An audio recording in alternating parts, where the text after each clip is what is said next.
라이디 클러치의 빼기의 기술 본질에 집중하는 힘.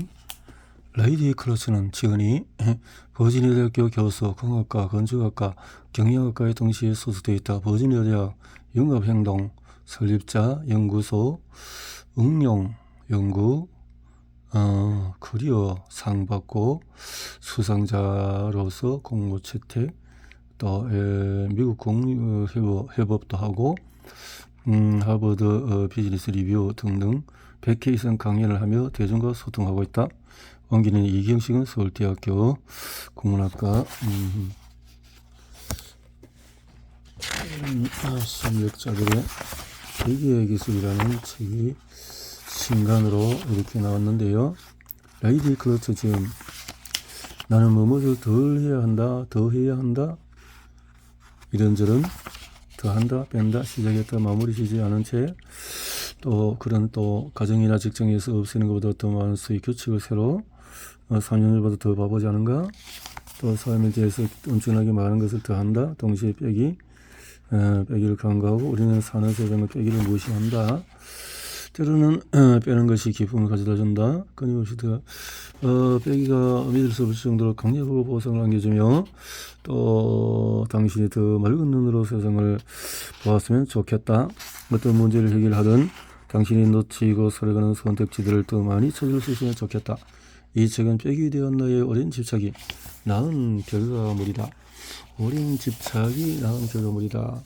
그러니까 이 세상에 너무 컴퓨터 과부하가 되는 세상에 좀 빼라, 이런 뜻인 것 같은데요. 읽어보겠습니다. 블로그. 변화를 만드는 또 다른 관점. 세상을 바꾸려면 빼기를 해야 한다. 우리 가족이 샌프란시스코에 놀러 갔을 때였다. 그때 엠바카데로 해변은 필수 방문지 목록에서 순위가 높였다. 우리가 그곳에서 역사 속 이야기를 담고 있는 부두와 페리빌 등을 보았다. 야자수가 늘어선 해변 산책로를 따라서 느긋하게 걸었고 나무가 우거진 공원에서 야생 앵무새를 찾아서 드리번거렸다. 풍선 예술가가 내 아들 에즈라에게 풍선으로 원숭이를 만들어 주었는데 에즈라는 이 원숭이를 향해서 바다 표범들에게 보여주겠다면서 나무 데크에서 쉬고 있던 바다 표범들 쪽으로 아장아장 걸어갔다. 그렇게 우리는 우리 말고 다른 사람들도 잊지 못할 추억을 부지런히 만들고 있었다. 이 멋진 장소 탄생할 수 있었던 것은 역설적이게도 지친 덕분이었다. 수비어만이라는 여성이 했던 노력과 기여도 빼놓을 수가 없다. 고속도로를 빼다. 엠바카데로가 지금 꼭 봐야 하는 명소이지만 과거에는 아니었다. 예전의 엠바카데로는 2층으로 된 콘크리트 고속도로였다. 미국의 다른 많은 도시에도 있는 시내를 가로지르는 고속도로처럼 엠바카데로 고속도로는 2차 세계대전이 활발한 뒤에 군대와 군용물자를 신속하게 요동시키고 늘어난 교통량을 처리할 목적으로 현장 정부의 지원을 받아서 건설이 되었다. 엠바카데로 고속도로는 건설된 뒤로 수십 년에 걸쳐서 샌프란시스코 동쪽 해변을 따라서 약 1.6km가 넘는 구간이 연장되었다. 그 탓에 해변도로가 풍경이 가로막혔고 사람들이 해변에 접근하기도 불편해졌다. 도시의 다른 곳에서는 지역 활동가들이 이 고속도로가 도시의 이익보다 해를 더 많이 줄 것이라는 이유로 도시의 철거를 주장하고 나섰다. 그러나 엠바카데로 고속도로를 이용하는 차량은 하루에 수만이나 되었고 고속도로를 새로 놓을 필요가 없다고 결정하는 것과 이미 사용되는 고속도로를 없애는 것이 좋은 생각인지를 묻는 것은 다른 차원의 문제였다. 당연히 샌프란시스코에 수위어만이 사람이 있었고 덕분에 우리는 엠바카데로의 멋진 풍광을 즐길 수 있었다. 수위어만은 네브래스카에서 자랐고 1950년 샌프란시스코로 이주했다. 그때만 하더라도 비어만은 도시계획에 관심이 없고 그냥 음악 교육을 받겠다는 마음뿐이었다. 그러나 그녀는 놀라울 정도로 명석하고 추진력이 강했다. 고등학교 졸업할 때 졸업생 대표였으며 손에서 책을 놓지 않는 부지런한 독서이기도 했다. 그녀는 샌프란시스코에서 지역사회 주부 활동가로 그녀는 지역 활동가의 리더가 되었고 76년에 또 위원으로 샌프란시스코 임명되었다. 비어만은 맡은 일을 꼼꼼하게 처리했다. 그녀는 도시계획위원회와 함께 엠바카데로 고속도로가 처리하는 교통량이 얼마나 많은 방문객이 샌프란시스코를 사업자 방문하는지, 이 고속도로 주변의 부동산 가치 같은 것은 또 변수로 거듭 연구했다. 도시 계획 연구에는 몇 가지 선택지를 놓고 고심했다. 북촌고속도로를 지하터널로 바꾼다면 비용은 얼마나 들고 이때의 이점은 무엇일까? 이것 말고도 여러 방안이 있고 이 방안으로 분석하는데 10년이 넘게 걸렸다. 마침내 1985년 도시계획 엠버카드로 고속도로 계획안을 확정했다. 철거하는 것이 좋겠다는 결정이었다. 정말 놀랍게도 이 계획에 반대하고 나선 사람들은 상인만이 아니었다. 샌프란시스코 시민들이 고속도로 철거를 놓고 주민들을 실시했는데 철거 반대가 압도적이었다. 철거의 찬반 비율은 거의 1대2였다. 교통지역을 염려했던 장사가 망할지 모른다는 두려워했던 그저 변화 자체를 두려워했던 유권자들은 고속도로 철거에 반대였다. 그게 샌프란시스코 시민의 민심이었다. 결국 수비오만과 위원회는 주민투표가 끝나자 그 프로젝트에서 손을 떼고 다른 프로젝트로 넘어갔다. 근데 무서운 자연 현상 하나가 모든 것을 바꿔놓았다. 1999년에 10월 17일에 발생한 로마 브리타 지진이 없었더라면 그 고속도로는 지금도 여전히 샌프란시스코의 해변을 가로막고 있을지도 모른다. 당시 나는 스포츠에 열광하는 중학생이었는데 미국 프로야구 최고의 승자를 놓고 벌어지는 월드시리즈 3차전 중계 방송을 보겠다고 마음으로 들떠 있었다. 그런데 TV 화면이 갑자기 깜깜하게 꺼졌다. 곧 다시 켜진 화면 속에서 샌프란시스코의 종합 경기장인 캔들스틱 파크를 배경으로 아나운서가 급에 질린 목소리로 지진 소식을 전했고 무너진 북층 고속도로와 불타는 도시가 나왔다. 나는 로마 브리타 지진의 모든 것을 TV 화면으로 경험했다. 농구 코트만큼 넓은 상층 콘크리트의 평판이 샌프란시스코 콜랜드를 연결하는 다리인 베이브리지의 하층 데크로 떨어졌다. 불길이 말이나 지구 전체를 덮었다. 그것은 엠버카드로에서 북쪽으로 불과 몇 불로 떨어지지 않은 곳이었다. 산에서 집을 넘으면서 몇 가지 도구만 가까이서 챙겼고 이렇게 챙긴 짐을 옆에 두고 얼이 빠진 얼굴로 노천에 주저앉았다. 이 지진으로 60명 넘게 사망했으며 수천 명이 다쳤다. 60억 달러의 재산 피해가 발생했는데 당시 기준으로 역사상 가장 값비싼 대가를 치른 지진이었다. 바로 이 지진이 엠버카드로 고속도로 철거의 셈법을 바꿔놓았다. 우선 더 이상 기존 고속도로를 사용할 수 없게 되었다. 손상되거나 노후한 구조물을 수리한 다음에 그 많던 교통량을 다시 처리한다고 하더라도 차라리 철거하는 편이 비용 편익 계산에서 오히려 유리했던 것이다. 둘째, 지진은 고가도로가 얼마나 위험한 건축물인지 일러주는 비극적인 경고였다. 그 지진으로 사망한 사람 가운데 떠선 오클랜드의 사이프레스 스트리트 육교가 붕괴할 때 압사당했다. 길이가 1.6km가 넘는 북층의 고가 콘크리트 구조물인 사이프레스 스트리트 육교는 엠버카드로 고속도로처럼 불길하게 보였다. 이 끔찍한 지진의 참상을 보고서도 샌프란시스코의 똑똑한 사람 가운데 많은 수는 무너진 도로를 원래 모습대로 복원하기를 원했다. 엔지니어들은 도로를 수리해서 두꺼운 콘크리트 기둥으로 보강하거나 제자리에 그대로 두자고 제안했다. 지역 상인들도 여기에 동의했고 많은 주민도 역시 그렇게 하기를 바랐다.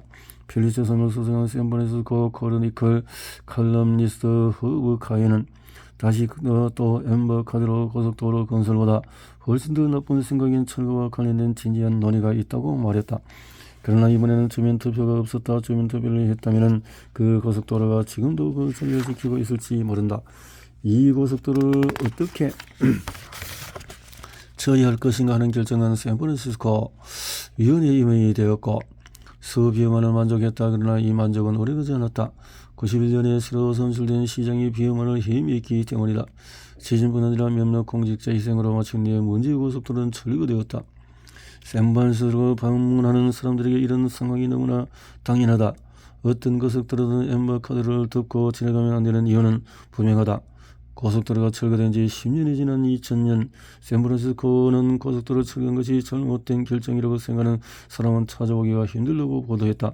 수비만이 설명했을 때 한 신문에 초도서가 실렸는데 샌프란시스코 위에서 반세기 동안에 봉사한 대표적인 공동체 활동가라는 말로 그녀를 칭송했다. 현재 해변 근처에서 정신없이 바쁘게 돌아가는 금융가에 둘러싸인 약 6,000평 넓이의 녹색 오아시스는 수비험한 공원이라는 이름으로 불린다. 이 공원에는 내 아들 에즈라 나는 야생 앵무새를 찾으며 즐겁게 돌아다녔다. 투자금을 빼다 서비만이 엠바카드로 고속도로를 철거하고 재정지원을 하던 무렵에 보도 노동자 리오 로빈슨은 오클랜드 콜로세움에 있었다. 메이저리그 구단인 오클랜드 어슬레틱스 홈구장을 백배하게 전 6만 명의 사람들 앞에서 연설하던 넬슨 만델라는 로빈슨에게 고맙다고 말했다. 샘을쓰고 부도 노동자 로빈슨은 남아프리카 공화국에서 일상적으로 진행하던 인종차별주의적인 억압체계인 아파르트헤이트를 철폐했을 것 같은 인물로는 보이지 않았다. 1937년 루이지애나 셰리프 포트에서 태어난 로빈슨과 그의 가족은 그가 아직 소년일 때 아프리카계 미국에게는 미국 남부지역보다도 훨씬 더 나은 기회를 약속하는 베이어리어로 이사했다. 그리고 로빈슨 가족은 사실상 인종적으로 분리되어서 붉은 선으로 접근 금지 구역 표시가 된 곳에 살았다. 레오의 부모가 일자리를 얻을 수 있었던 것은 순진의 대통령의 완벽한 행정명령과 또 차별적인 고용 반대하는 조직적인 시위, 전시 경제 후환기의 노동력 부족 때문이었다. 로빈슨은 고등학교를 다니다가 마지막 학년 때 중퇴하고 해군에 입대해서 한국전쟁 이후에 몇 년 동안 복무했다. 로빈슨은 1960년대 초에 명예 제대를 한 후에 부두로 나갔다. 처음에 그는 남아프리카에서 벌어진 일은 말할 것도 없고 자기 주변 외에 그다지 신경 쓰지 않고 살았다. 어느 시점에선가 남아프리카 헤이트가 로빈슨의 투쟁 목표가 중에 하나가 되었다. 아파르트헤이트는 인종차별주의가 미국의 인종, 고용 또 불평등에 대한 투쟁심을 키웠다. 그래서 반인종차별주의 조직을 만들고 이 조직을 키우는데 힘을 보탰다. 1984년 샌프란시스코 80번 부두에서 킴벌리 호가 정박했을 때 로빈슨을 비롯한 부두 노동자들은 다른 화물을 모두 내린 후에 남아프리카 공화국에서 온 화물 하역을 거부하고자 자리를 떠나버렸다. 인종차별의 피가 묻은 강철 자동차 부품 와인 등은 하역되지 못한 채 그 배에 그대로 실려 있었다. 로빈슨의 조직이 워낙 강력하다 보니 인근 다른 부두에서도 노동자들은 아파르트헤이트 화물을 받아들이지 않겠다고 선언했다. 로빈슨이 기대했던 대로 부도 노동자의 이 파업은 1년의 반아파르트헤이트 행동의 불씨가 되었다. 날마다 수천 명이 네덜로이드 킴벌리호 옆에서 시위를 벌였다. 얼마 뒤 오클랜드 시청은 남아프리카 공화국에서 사업하는 회사에 투자했던 모든 자금을 회수했다. 캘리포니아 주 정부도 아프리카 투자했던 110억 달러가 넘는 돈을 뺐다. 이스 비전 조치가 다른 도시와 주 나라들도 퍼져나갔다. 제너럴 일렉트릭, 제너럴 모터스, 코카콜라 등을 포함한 다국적 기업들도 남아프리카 공화국과 맺었던 관계를 서둘러 끊었다. 아파르트헤이트에 대한 조직적인 저항은 오랫동안 존재했다. 특히 남아프리카 공화국에서는 더욱 그랬다. 이런 저항 때문에 넬슨 만델라 같은 사람들이 체포되고 투옥이 되었다. 그러나 외국의 투자 자본이 철수하기 시작하자 남아프리카 공화국에서 아파르트헤이트 시대의 종말이 머지않은 미래로 다가왔다. 만델라가 오클랜드 콜로세움에서 연설하면서 로빈슨과 그의 동료들에게 베이어리어에서 반 아파르트헤이트 운동의 최전선이 되어서 고맙다고 인사한 것도 바로 이런 이유 때문이다. 생각을 빼다. 로빈슨은 사회의 어떤 시스템 하나를 개선했다. 수비어 많은 도시 하나를 개선했다. 그리고 엘리오 오스트롬은 어떤 발성 하나를 개선했다.